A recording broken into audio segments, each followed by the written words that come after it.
Manā darbā vienmēr svarīgs ir bijis cilvēks. Cilvēks un cilvēcība. Kaut kā mēs pēdējā laikā par cilvēcību aizmirstam. Mēs kļūstam par Exceļu tabulām, mēs iekļaujamies stereotipos, mēs ejam kaut kādos rāmjos, bet ne jau katrā vietā mēs varam veidot vienu sistēmu. Katrā vietā ir savas tradīcijas, savas īpatnības un savs darba spēks. Manuprāt, iestāžu vadītājiem pašiem ir jānosaka, cik mums ir vajadzīgi darbinieki, ar kādām likmēm viņi strādās, tā, lai vienkāršā darba darītājs, vai tas ir apkopējs, vai sētnieks, vai strādnieks, netiktu samazināts un viņam netiktu samazināta amata likme.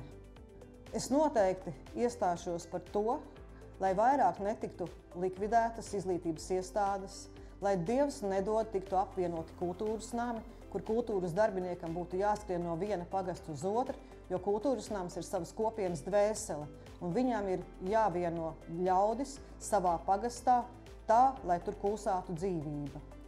Noteikti es iestāšos par to, lai katrā pagastā būtu sociālais darbinieks, pie kura cilvēkam ir kur aiziet, lai viņam nav tā, ka viņš nezina, kur iet, vai arī viņš iet un katru reizi katram sociālajam darbiniekam stāsta savas problēmas atkal un atkal no jauna.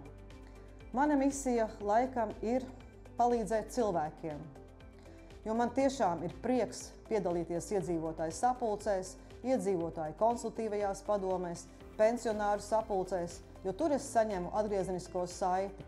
Mums ir svarīgi saņemt atgriezenisko saiti no iedzīvotājiem tā, lai pavēles viņiem netiktu nodotas no augšas, bet priekšlikumi saņemti no katra iedzīvotāja, jo katrs vislabāk zina, kas savā vietā ir vajadzīgs.